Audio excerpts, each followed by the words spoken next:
Maka hadis yang pertama ini, man ahdatsa fi amrina hadza ma laisa minhu fahuwa rad. Barang siapa yang ahdatsa yuhditsu ihdats, membuat sesuatu yang baru yang tidak ada tuntunannya dari Nabi sallallahu alaihi wasallam, fi amrina, dalam urusan kami, ai fi syar'ina, dalam syariat kami. Artinya bid'ah yang diingatkan oleh Nabi sallallahu alaihi wasallam di sini adalah bid'ah dalam urusan agama, bukan bid'ah dalam urusan dunia. Karena Nabi di sini sallallahu alaihi wasallam mengatakan fi amrina hadza, dalam urusan kami. Berarti kalau bid'ah dalam urusan dunia tidak masalah. Tapi kalau bid'ah yang dimaksudkan oleh Rasul ini adalah bid'ah dalam urusan agama. Karena memang Rasul sallallahu alaihi wasallam diutus untuk mengurus agama manusia, bukan untuk mengurus dunia manusia. Maka dari itu bid'ah yang dimaksudkan oleh Rasul sallallahu alaihi wasallam bid'ah dalam agama. Adapun bid'ah dalam urusan dunia, maka hukumnya bisa jadi mubah, bisa jadi sunnah, bahkan bisa jadi wajib sesuai dengan keadaan, bisa jadi makruh dan bisa jadi haram sesuai dengan keadaan dan maksud serta tujuan dari perkara tersebut. Ini bid'ah dalam perkara dunia. Semisalnya mikrofon yang kita pakai, kamera yang kita gunakan, lampu, kipas, AC dan lain sebagainya. Ini tidak ada di zaman Nabi sallallahu alaihi wasallam, ada di zaman sekarang. Bid'ah secara lugawiyah, bid'ah dalam urusan dunia tidak masalah.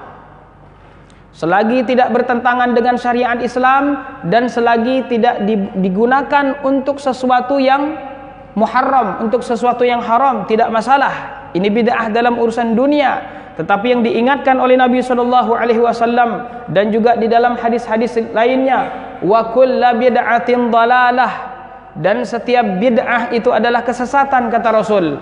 Di sini Rasul sallallahu alaihi wasallam menggunakan lafaz kullu yang artinya semua.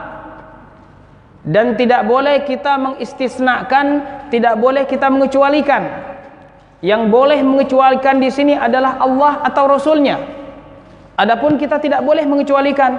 Kalau Rasul mengatakan wa kullu bid'atin dhalalah, maka tidak boleh kita kemudian membagi bid'ah menjadi dua. Membagi bid'ah menjadi dua, hasanah dan dhalalah, tidak boleh. Karena Rasul mengatakan demikian. Dan hukum asalnya bid'ah ini adalah sesuatu yang tercela. Maka tidak bisa tercela ini dibagi dua, tercela hasanah dan tercela dhalalah, tidak bisa. Sama seperti kita misalnya mengatakan perkara yang haram, perkara ini haram, berjudi misalnya haram, ada yang hasanah dan ada yang dhalalah, tidak bisa. Karena dari hukum asalnya bid'ah tersebut sesuatu yang tercela, dicela oleh Rasulullah sallallahu alaihi wasallam. Dan Allah Subhanahu wa taala juga di dalam Al-Qur'an mengingatkan kepada kita, qala ta'ala am lahum syuraka'u syara'u lahum minad dini ma lam ya'dzan bihillah. Allah ingatkan perkara bid'ah. Am lahum syuraka, apakah mereka memiliki sekutu-sekutu? Syara'u lahum minad din, mensyariatkan untuk mereka suatu agama. Agama ini bisa jadi maknanya syariat, bisa jadi maknanya hari pembalasan, bisa jadi maknanya secara umum sesuatu yang diyakini oleh manusia. Am syara'u lahum minad dini ma lam ya'dzan bihillah, sesuatu yang tidak diizinkan oleh Allah Subhanahu wa taala. Maka bid'ah ala kulli hal adalah sesuatu yang tercela. Karena memang secara akal juga demikian. Kalau kita berpikir secara jernih, memang demikian.